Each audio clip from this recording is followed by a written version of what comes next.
Bonsoir à tous et bienvenue sur ma page Sophrologie.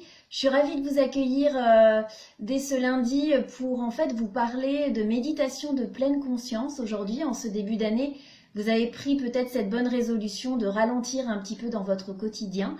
Alors la méditation, on en parle beaucoup en ce moment dans les livres, dans les magazines. On l'appelle aussi la mindfulness, la méditation de pleine conscience qui a été développée dans les années 70 par un médecin américain, Jon Kabat-Zinn. Alors, je voulais vous donner très concrètement 7 astuces pour s'y mettre sans pression, sans trop de difficultés. Comment intégrer la méditation dans son quotidien, que ce soit au bureau, à la maison. Le mieux, c'est de commencer par des temps très courts. Il y a des études qui ont montré que 10 minutes par jour pouvaient suffire à réduire l'anxiété, le stress et que c'était très bénéfique pour notre système immunitaire également et en termes de prévention sur le vieillissement du cerveau. Donc mieux vaut se consacrer un petit moment de 10 minutes par jour plutôt que d'essayer de méditer 1 heure tous les week-ends par exemple. Donc voilà, déjà passé, premier conseil, un petit contrat avec soi-même, trouver ces 10 minutes le matin, le soir, dans une salle sur son lieu de travail pour commencer voilà déjà à faire ce petit travail de pause. Deuxième conseil, pourquoi je veux méditer?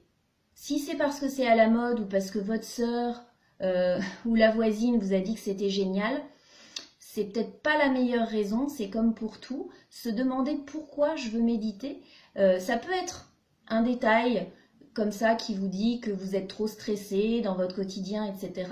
Mais peut-être qu'en vous posant vraiment la question, c'est peut-être que vous avez envie d'être plus à l'écoute de vous-même, de vos proches, de vos enfants, que vous avez envie d'améliorer la qualité de vos échanges également autour de vous.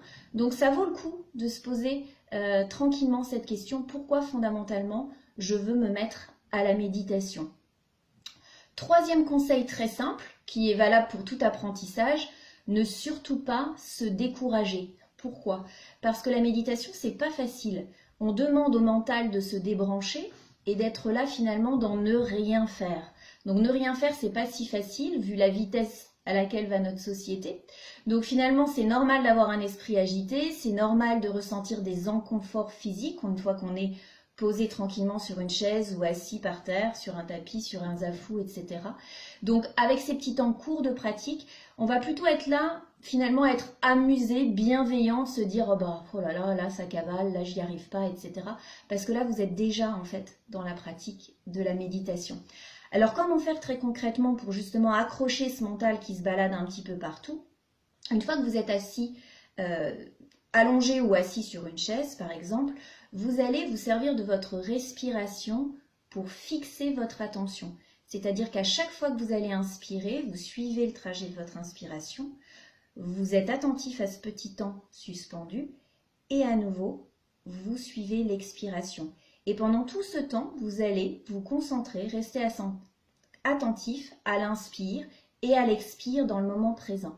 Et à chaque fois que ça sera utile, si votre esprit, si vos pensées parasites arrivent et viennent, eh bien vous venez autant de fois, 1 fois, 10 fois, 1000 fois s'il le faut, raccrocher votre mental dans le moment présent sur votre respiration. Et vous allez voir petit à petit le corps apprend à régler et à finalement diminuer aussi toute la pression artérielle, le rythme cardiaque, etc.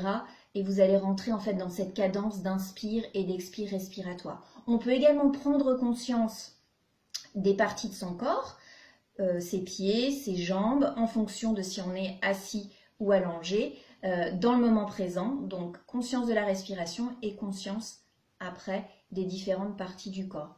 Alors, un autre conseil, surtout on ne se donne aucun objectif. On en a assez dans la vie de tous les jours, donc on lâche la performance. Si on se donne un objectif de il faut que ça soit comme ci, il faut que je médite pendant tant de temps, il faut que ça soit parfait, il ne faut pas que je pense à mon problème, à mon boulot du matin, au dîner du soir, etc. Vous passerez à côté de la pratique, puisqu'on cherche à débrancher le mental, donc vous êtes déjà dans l'observation de ce qui se passe. Ensuite, 6e conseil, surtout s'entraîner entre ces temps de pratique, c'est-à-dire que dès que l'occasion se présente, vous allez Alors ça peut être en cuisinant, ça peut être en jouant avec vos enfants, ça peut être sous la douche, un moment qui est très agréable pour se reconnecter à ses sensations. À ce moment-là, vous allez, comme quand on exerce, vous savez, une activité artistique ou manuelle comme la poterie ou ces choses-là qui finalement de manière très naturelle nous font revenir à la matière et au moment présent. Donc finalement, prendre ces petits temps, on n'a pas besoin d'être un moine bouddhiste pour méditer, c'est ce qui finalement dans nos sociétés occidentales peut être très utile. Ça peut être en baladant votre chien, ça peut être dans le métro, de lâcher votre smartphone, votre tablette et de regarder vraiment ce qui se passe autour.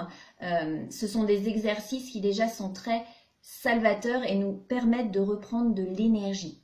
Et enfin, dernier conseil avant de vous quitter pour la soirée, ne vous renseignez pas trop. Ne lisez pas trop, il y a beaucoup de livres, dans la presse écrite, on lit énormément de choses sur la méditation. Si vous cherchez à trop vous documenter, en fait, vous allez encore plus vous parasiter.